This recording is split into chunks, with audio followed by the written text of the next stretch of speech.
According to the National Institute on Drug Abuse, heroin overdose deaths in the U.S. increased sixfold between the years 2001 and 2014, with more than 10,000 deaths reported in 2014.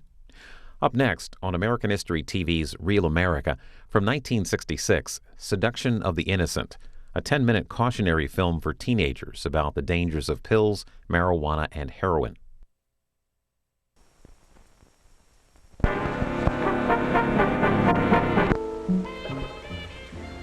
This is America in the second half of the 20th. Jeanette is a slave, not a slave by circa ago, a choice that at the time.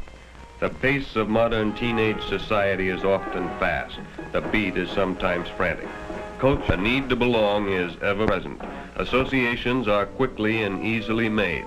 Boy meets girl. It often takes experience and maturity to arrive at wise decisions. A friendly, outstretched hand, an engaging smile, and offer. It is seconal, or more commonly referred to as a red, but to the group it's a means to an end. What can be the harm? After all, the 20th century is run on pills. A pill for extra vitamins, a pill to go to sleep, a pill to wake up. Why not a pill to make you feel good? But that small red capsule is a dangerous drug to be administered by a competent physician, not by a newly found boyfriend. But the pressure of the group, the need to belong, the desire to try something new is too great a temptation. But the effect isn't long and lasting, and when the drug wears off and the coming down, as it's called, takes place, you feel let down and tired. But more persuasion, a greater need to belong, and it isn't long until you try again and again. You try new things, the hypnotics as they're called, seconal or reds, nembutol or yellows, tuinol and phenobarbital, and the stimulants amphetamine, dexedrine, and benzedrine or bennies. You begin to lose track of your friends because now you belong to a group that must move in a veiled world of secrecy because what you are doing is against the law, the constant fear of apprehension.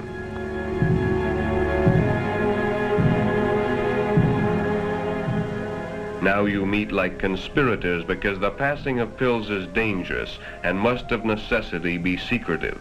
Nerves begin to wear thin. The fun of everyday living goes, and you begin to wonder what your friends and parents think. The guilt grows, and as it does, the need for something that will bring more relief, dispel the fears that you yourself have created.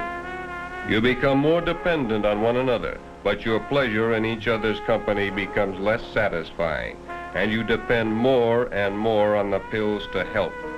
Finally, the pills are not enough, and you're ready for the second act of your three-act tragedy.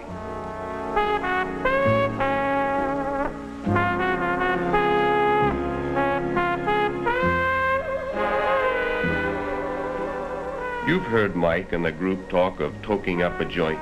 You know it means smoking marijuana. Mike is more experienced than you in the ways of narcotics, but until now he has never suggested that you toke up together. But the pills don't give either of you the desired effect any longer, and in the insecurity of your relationship you feel a need to find some new experience to bind you together. So a suggestion that only a short month ago would have been repulsive now is considered. The smell and the taste are anything but pleasing. It makes you cough and your throat becomes dry and hot. You feel like you're floating. You concentrate on one object, a tree in the distance. It's called fixing. As you concentrate, time slows down. You hallucinate, that is, you dream. This is called tripping. Your depth perception is affected.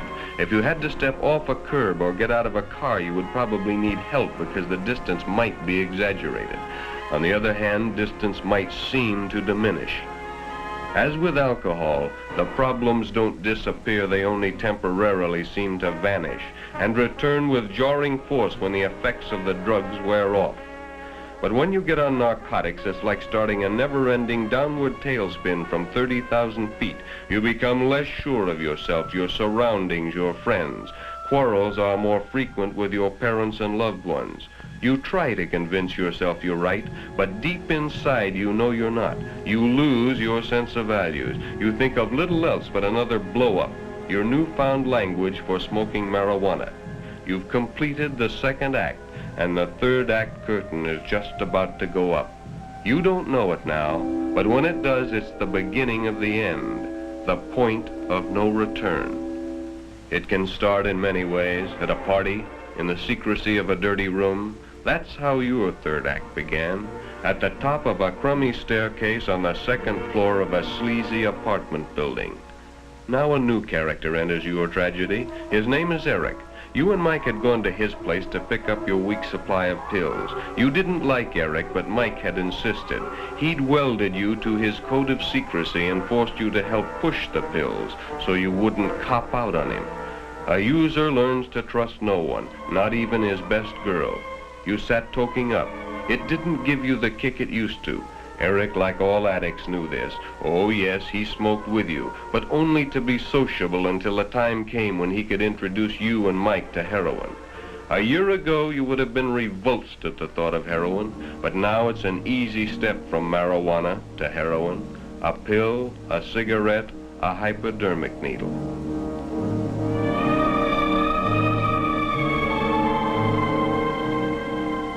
Even now you're afraid. What will it be like? First you'll get a burn, that is, a feeling of warmth will slip over you, and then you'll become nauseated and get desperately sick.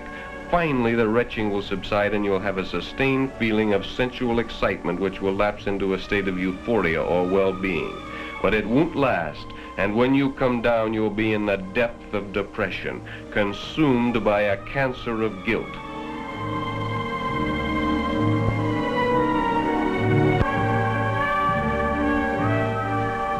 For just 1 second, your conscience pricks as you see the needle inserted and the death-dealing liquid slipping in and mixing with Michael's blood. For a moment, you want to say no, but the will to resist is gone. Temptation is ever present. The desire to try something new, something more powerful, is too great. Heroin being one of the most insidious drugs known to man, it only seems like days until you're hooked. You're not turned on any longer. The free ride is over. You're required to pay for your fix. As your tolerance increases, the need for more drugs increases, and this requires more and more cash. Now you're driven to things you would never have considered heretofore by your insatiable need for the drug. Your moral fiber has collapsed, and no crime is beyond your imagination. You are an addict, and your total effort in life is to obtain money to feed your habit. Now you're launched on a full-scale teenage crime wave of your very own, but with each passing day your tolerance increases, and now a fix only helps to make you appear normal and dispel the symptoms of withdrawal. Withdrawal, the nightmare of the addict. You live in constant fear of not having enough heroin to keep your habit supplied. For when that supply runs low and the first symptoms begin, the yawn, the sneeze, the runny nose, and you can't get another fix, you know you're about to begin a living hell. First you're burning up, then you're freezing, then the cramps and pains begin. Each nerve is laid bare and all your senses are magnified. Your whole being is like one giant nerve, raw and exposed to every outside stimulus. This period of withdrawal can go on for a week before the pain subsides and your senses come back to something approaching normal. And for this you steal and live a life of degradation and crime. But in your thirst for money you become careless and Mike is caught. Now you're on your own, and you must support your habit in the best way you can. You live in a jungle of fear. You're forced to deal with Eric alone. Mike is no longer there to help. Eric only laughs at your need and tells you to get money. Money, money, and more money. You're not prepared to take a job. Besides, no job would pay the kind of money you now need. You've got yourself a $50 a day habit. You can't support that slinging hash. So you turn to the only thing you can that will bring your kind of money. You become a call girl. You support that $50 a day habit, but not for long, because your looks begin to disintegrate. Your clients will no longer pay your price. You go from call girl to streetwalker.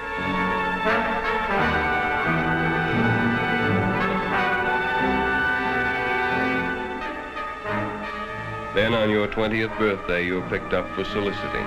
Jeanette Michaels, age 20, white, Caucasian, drug addict. A 20th century slave, self-styled. She'll suffer through withdrawal, be sentenced for prostitution, released, and returned to the habit again. Lost to society, she'll continue her hopeless, degrading existence until she escapes in death. Today, tomorrow, maybe not for years.